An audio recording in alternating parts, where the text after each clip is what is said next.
And then lastly, I just want to talk about real quick. It's more Halo Infinite. I've been, of course, grinding through that. I'm done with the battle pass. Level 100. Yeah, level 100 on the battle pass. And I guess quickly they did reduce prices by like half on the cosmetic stuff. So that's pretty awesome. So Nate, my question is, I was watching this one YouTuber, and I followed him for a while, but he posted something about Halo has like some massive problem, the whole clickbait kind of thing. And his biggest problem was, and granted, this guy has never played the campaigns of Halo. Like he played 2 and like Halo, like the crap out of like Halo 2 and 3. So just strictly multiplayer. His biggest problem is like the lack of content, like new maps, new modes, new guns. I think that, and maybe this is just like an old school Halo player or just an old school gamer in general, that I think people expect stuff to come out too quickly nowadays.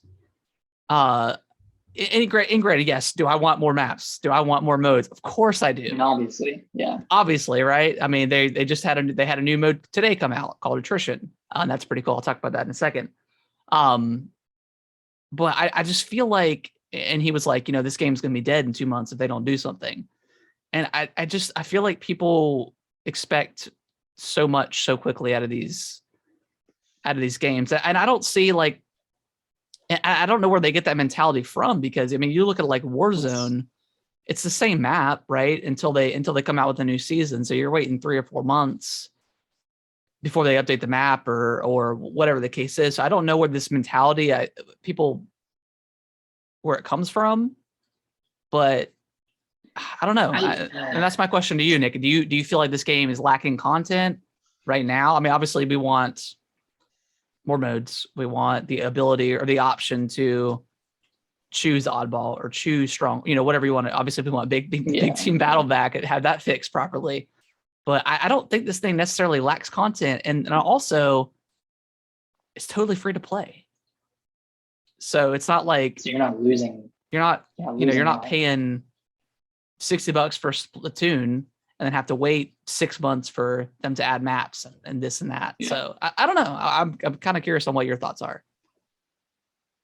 Well, I think games like Overwatch, where they're adding a character every month or so and adding in a new map or whatnot, that kind of set up an expectation. And then, I mean, even games like, and this is probably pretty niche overall, but games like Splatoon, where they had, almost constant content drops, where they had new weapons, new variants of weapons, and then eventually adding in new maps and, having the Splatfest and everything. So people, you kind of pair that with a game like Fortnite or a game like Warzone, where they're adding in new weapons, not necessarily new maps that often, but they're just adding new stuff to try out. Like maybe they're adding like a, revolver variant or a assault rifle variant. So people kind of have that expectation from those games, but Halo never really did that. Like it never really added in new weapons. And I don't think any Halo game has ever added a new weapon after launch, right? I don't think so. I mean, maybe Halo 5, but you played more than I did, so I don't think they did. I mean, I think when ODST maybe or came to Halo, they added they added the like the SMG that you have in that game, like the silence SMG. I think maybe that, because that wasn't ever in multiplayer before. But I mean, you got to think way back, and granted, this is back in 2005, 2006, whatever. They dropped like we were in Florida at the time, and they dropped like the map pack or whatever for Halo 2. Mm-hmm. With like four or 5 maps. And we woke up like that day and went and got it or whatever. It was like $30. So I mean, obviously Halo, it's a new day and age. So I mean, I get it, but I just feel like people are expecting too much so quickly, especially right around right after the holidays. Like it dropped in November, the campaign came out. So like if you don't play campaign, that's fine. I mean, that's additional content to sway your way or to have in the meantime. People blew through the battle pass because they updated it a little bit. They got the double XP, which helps out. But then they've also had like these really cool like events, like these little week-long events as well. So they've had a lot of cosmetic stuff. Yeah, a lot of cosmetic stuff, but like, I mean, I don't see Call of Duty dropping maps every other week or anything like that. So I just I don't. I mean, yeah, I just don't know with that mentality, like why specifically Halo that people are coming after for content. I don't know. I think people want Halo to fail, just for whatever reason. I mean, Maybe. Yeah, but the thing is, like, so the season 1 was initially going to be a lot shorter.